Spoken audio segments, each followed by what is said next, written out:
been around for a long time, 250 years. So I think we need to celebrate that and appreciate it, as Zach said.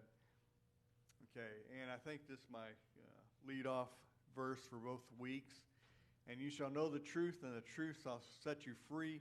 And I believe that the freedoms we have are because we believe in this verse. Okay, and I'll talk more about that next week. But the fact is that we have to be very vigilant in keeping that freedom. And we're going to look at some quotes by Ronald Reagan here in a minute. But I don't know, America is on display. How many of you have kept up with the World Cup any? Okay, so that's the FIFA, Federation, the International Football Association, this World Cup. It's here in the United States this year. And here's some things that foreign fans are seeing and appreciating about America. So someone stepped outside, from the outside have come in, and here's what they say, all right? They appreciate the everyday American hospitality. I'm going to read this. Many visitors report being pleasantly surprised by how warm, chatty, and welcoming locals have been, defying negative stereotypes that they had seen in overseas media. So I don't know about you, but I don't know a whole lot about what they're saying about us, but I imagine it's probably the ugly American. Remember that phrase from years ago, that we're seen as those people who just aren't too nice, but they're finding that to be untrue. Okay, another thing is the food and comforts. Comfort food and convenience are major hits. Fans are going viral for their love of Raising Cane's chicken. I've never had that. Anybody else? Okay, all right, somebody. Late night Waffle House runs. We try to avoid Waffle House, but they like it. And some have even praised seemingly mundane details like hotel ice machines and Buc-ee's travel centers. So they appreciate that. All right, something else they appreciate is the electric atmosphere. Visitors have been impressed by the high energy crowds and the vibrant festive scenes at FIFA World Cup venues, despite the large footprint of the tournament. Okay, some frustrations they've had though. The scale and sprawl. Unlike the compact nature of European tournaments, European and visiting international fans have complained that the U.S. is overwhelmingly massive. We're going to be traveling to Maine here at the end of, and we're driving, and I'm already seeing how far. That's going to be a long drive. Traveling between host cities has proven exhausting, and expensive. Yeah, welcome to America. Okay, that's another one is the high cost. Visitors know that everything from match tickets and hotel rooms to basic food and drinks is putting a massive dent in their wallets, with some feeling prices are inflated for the event. Well, guess how about that? Kind of like going to Disneyland, isn't it? All right, and then another problem they have or frustration is tipping culture. The ubiquitous U.S. tipping culture has been a major sticking point for foreign visitors, especially when point-of-sale screens ask for additional gratuity on top of already expensive basic goods. So, yeah, I don't like that about America either, but hey, we do live in a free nation, and I guess pay the price for it. All right, and then I've got some quotes from Ronald Reagan.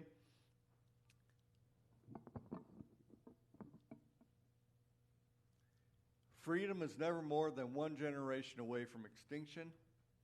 We didn't pass it to our children in the bloodstream. It must be fought for, protected, and handed on for them to do the same.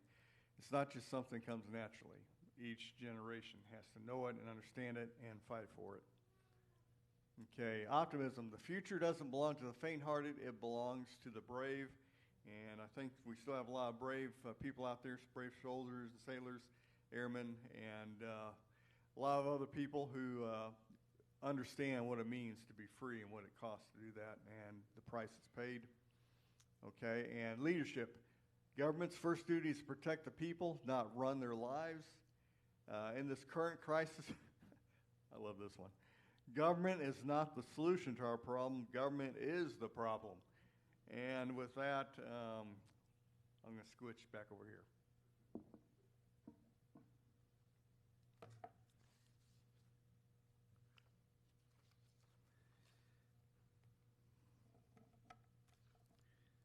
This is like I said, a lady who, her name's Carmen Alexei, and she escaped from the communist regime in Romania during the Cold War.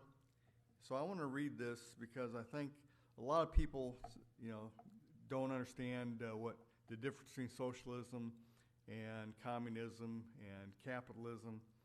And so I'm going to give her just what she experienced, okay? Yeah, so we can understand a little bit between those differences.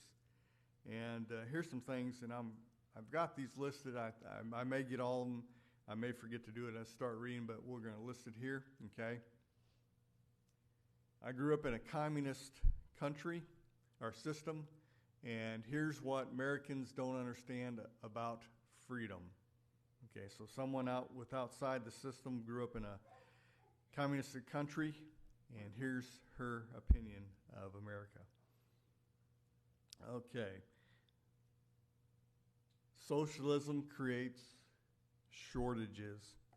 Despite the fact that Romania was a country rich in resources, there were shortages everywhere.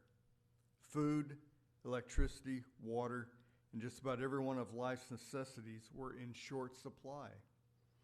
The apartment building in which we live provided hot water for showers 2 hours in the morning and 2 hours at night. We had to be quick and on time so we didn't miss the opportunity. Now, can you imagine the whole apartment building only having 2 hours in the morning and 2 hours at night to take a shower, to get hot water? Okay, it's rationed out. Wrigley's chewing gum and Swiss chocolate were a rare delight for us. I remember how happy I was when I'd have a pack of foreign bubble gum or a bar of delicious milk chocolate. I'd usually save them for special occasions. I had a sweet tooth the other day, and I went to Dollar General. Now, it's not her, it's me. And they had closed it because it got too hot in there and the air conditioner. So I was upset because I couldn't get in there and get a snack. Fruity lip gloss. I'm going back to her now. Okay. Fruity lip gloss, French perfume, and jeans were but a few of the popular items available only on the black market and with the right connections. God bless our black market entrepreneurs. They made our lives better. They gave us the opportunity to buy things we very much desired. Things we couldn't get from the government-owned retail stores, which were either half empty or full of products that were ugly and of poor quality. Now, you might already have something echoing in your head. They're talking about a government-run provided grocery store. You know where it's at? New York. Okay. So just let that ring in your head a little as we read through this. What is coming to America? It's already here. Okay. The grocery stores were not any better. I get it. Maybe we didn't need to be fashionable, but we needed to eat. So the old Romanian adage, conscience goes through the stomach, made a lot of sense.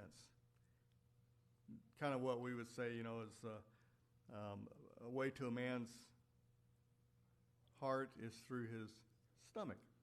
Okay, so their idea was, you can tell me all that you want about how great our system is, but when I'm hungry, I don't hear very well. During the late 1970s, life in Romania started to deteriorate even more. Meat was hardly a consumer staple for the average Romanian. Okay, here, listen to this next phrase and just kind of let it go through your mind and your stomach.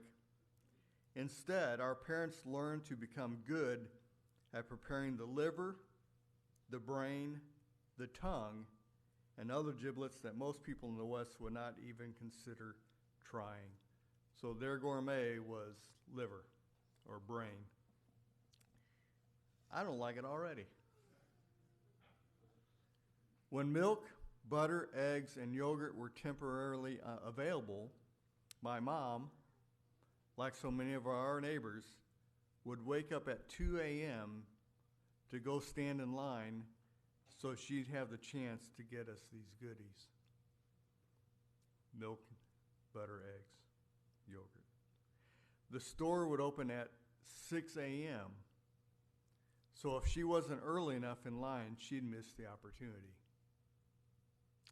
Hard to believe. In 1982, the state sent their disciples to people's homes to do the census. Along with that, food rationing was implemented. For a family of 4 like us, our ration quota was 1 kilogram of flour and 1 kilogram of sugar per month. Anybody know how much it is in pounds? It's about 2 pounds. So you have 2 pounds of flour and 2 pounds of sugar per month. Maybe if you're just sweetening a little bit of tea, you can handle that. But don't try baking a whole lot. That is, if they were available. And if we were lucky enough to be in the right place at the right time when they were being distributed. The one television channel, count them, 1.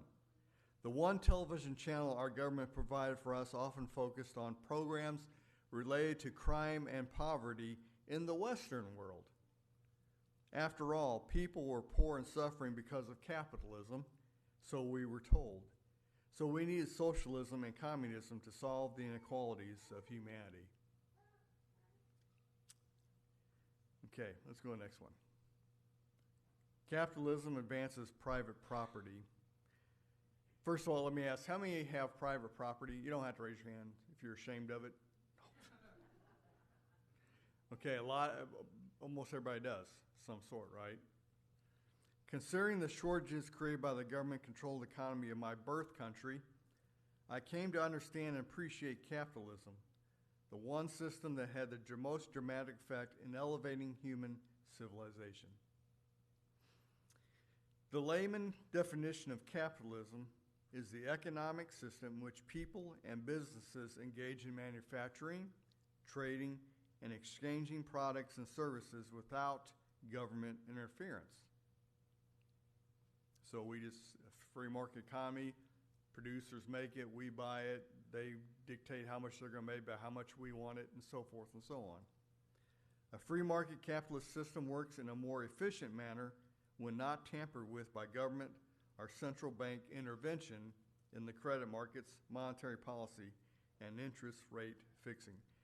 Basically saying we can handle it ourselves, we don't need somebody else interfering in it, we can make those deals and it's better off for us. Private property and private property rights are at the core of capitalism. When in school, we learn that private property makes people greedy and is considered detrimental to society. Private property was associated with capitalism, the system that our textbooks claimed failed. Okay, next one is allocation of resources. Romania was rich in natural resources, yet the difference between our standard of living and those from the West was quite dramatic. It was indicative of a flawed economic system that most countries in Eastern Europe adhered to during the Soviet era. But one may ask why there was so much poverty when natural resources are so abundant. Economics is the study of the allocation of scarce resources which have alternative uses. Efficiency is thus a primary concern when the goal is economic progress. So if you have the stuff and you can get to it, but sometimes it's used for dual purposes, and when the state owns it, they're going to say what's best for everybody, but when the private citizen owns it, they're going to sell it to whoever's going to buy it, and so forth and so on. So, there's a lot to it. I know she's not going to explain all of that to us, but the fact is there's a difference, okay? And we need to understand that, how economy works within these systems. In a century-planned environment, the various government individuals who are assigned the task of planning the economy could not possibly know how to properly allocate the scarce resources of an entire nation, no matter how smart or educated they are. Let's see, I'll pick you and I'll pick you and you plan out our whole society, okay? Would you trust that?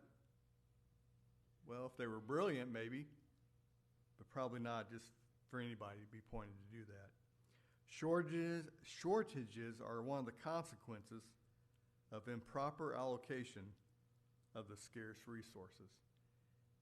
So if you get it wrong, a lot of people will suffer.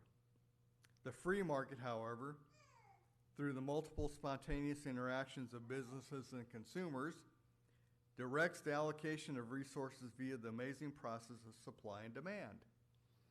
It is precisely due to the profit and loss events that economic efficiency is stimulated. So basically that we can control that ourselves, and we can bargain with each other, and we can make it happen and for a lot cheaper price, okay, than if the government gets involved. Okay, free markets attract capital. Due to its profit incentives, capitalism encourages innovation. Innovation leads to progress and an increase in the standard of living. But progress and the climate which offers humans a high standard of living cannot be created without the capital to transform and turn resources into the final products that give us the relatively cheap energy and food, smartphones, fitness gyms, and overall the life we currently afford.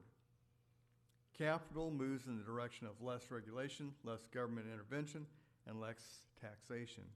In short, capital moves to where there's more economic freedom. Let me just interject this here. What do all countries need? Capital. What is capital? It's money. Basically, that's it. So don't let them tell you that socialism or communism can operate without capital, okay? They can't. You know why they try to take over capitalist countries? They need their money. Now, maybe that's a simplistic view of it, but I just seem to, if your system's that great, then you ought to be able to survive on your own. You ought to be able to flourish on your own. You ought to be able to make a nation from your economic plan and not have to go in and invade somebody else and take their. And what they do is when they do that, what do they say? Well, we're freeing the workers. We're going to make it better for you because your bosses are stealing from you. But capitalism actually raises our standard of living, okay? So I know you're thinking, what's all this got to do with preaching on Jesus? Well, once again, you go back to that first verse, that verse I had, right? Okay, you shall know the truth, and the truth shall set you free. If you're living in a communistic society, you don't know the truth. They're not going to tell you the truth. They're especially not going to tell you about God. And those two go hand in hand. Okay, let me read on. She continues. In contrast, communism, socialism, fascism, and just about any government-controlled system lacks the profit incentive.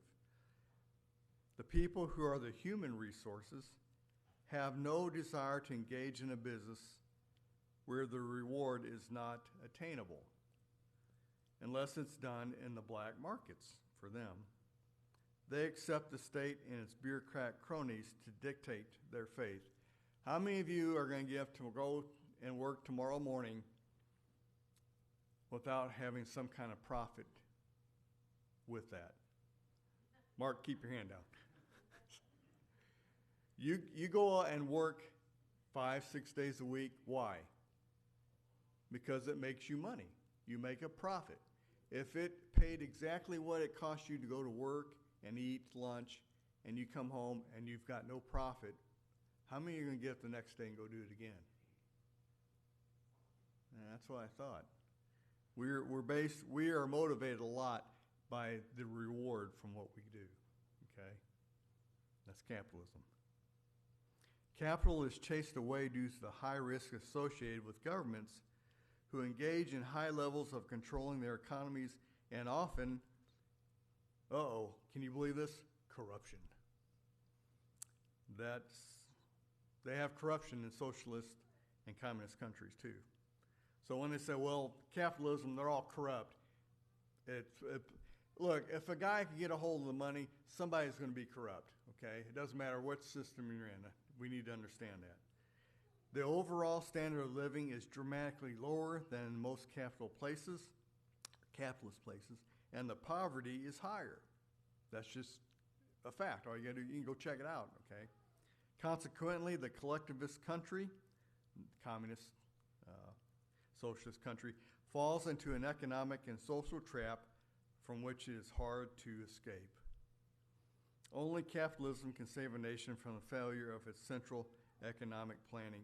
I just read something the other day, an article on the Berlin Wall and how it went up overnight. Why did they build the Berlin Wall? You know what they told their people? To keep the West out. But you know what they were all thinking? Let me out.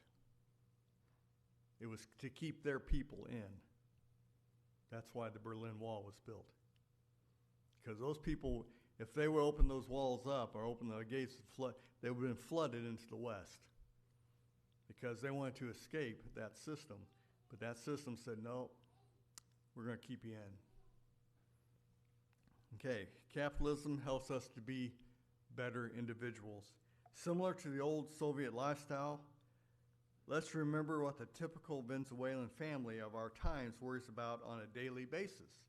Well, now it's earthquakes. I printed this off, I think probably just right after the Venezuelan earthquakes. So what does a Venezuelan family worry about? Food to put on the table and the safety of their children. They wake up in the morning wondering how many meals they can afford that day, where to get them from, and how to pay for them.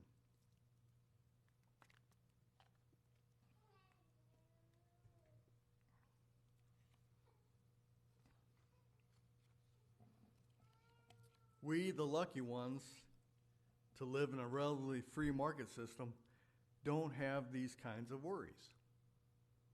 We go to work, get leisure time to be on Facebook, watch TV, be with our families, read books, and enjoy a hobby or two. In short, we have the personal freedom to engage in and enjoy a variety of life events because of capitalism.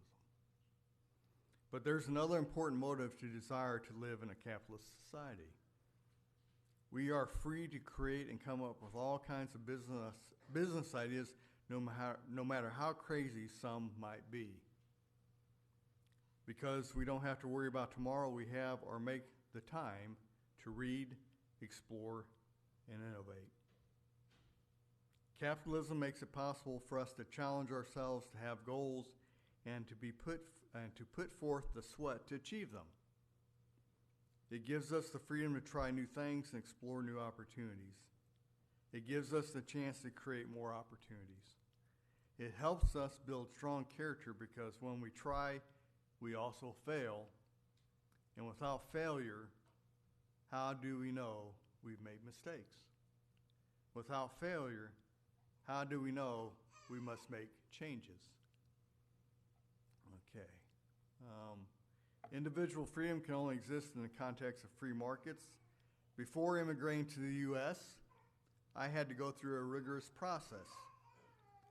One of the events was the immigration interview with the American counselor who, among many other questions, asked why I escaped Romania and why I wanted to come to America. Reasonable, right? My short answer was freedom. Then he posed the interesting question. If America was to go through a period of economic devastation with shortages similar to Romania, would you still feel the same way? I didn't think too much about it and said, yes, of course, as long as I have freedom. In retrospect, that was a dumb answer on my part.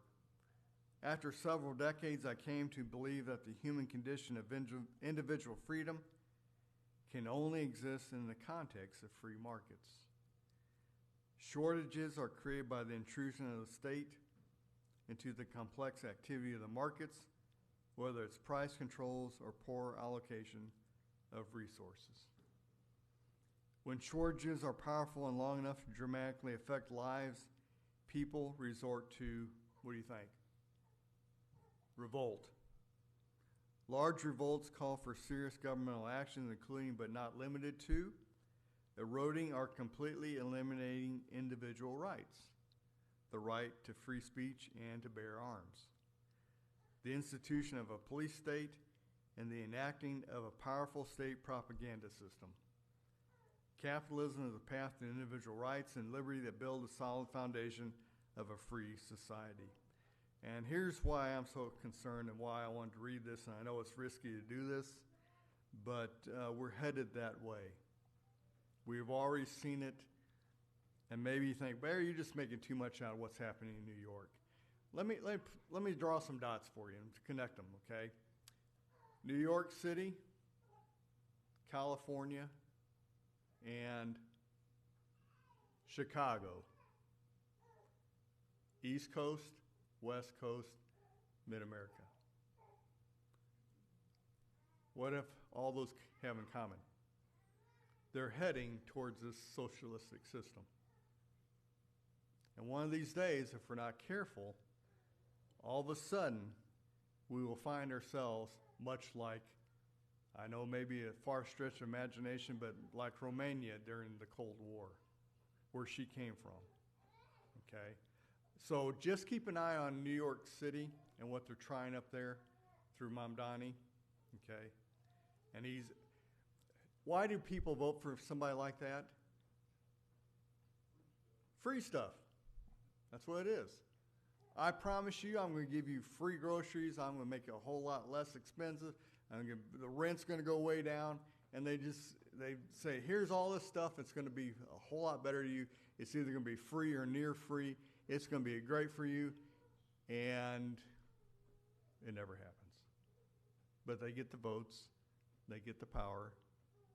And all of a sudden, you have a city that's a communistic city.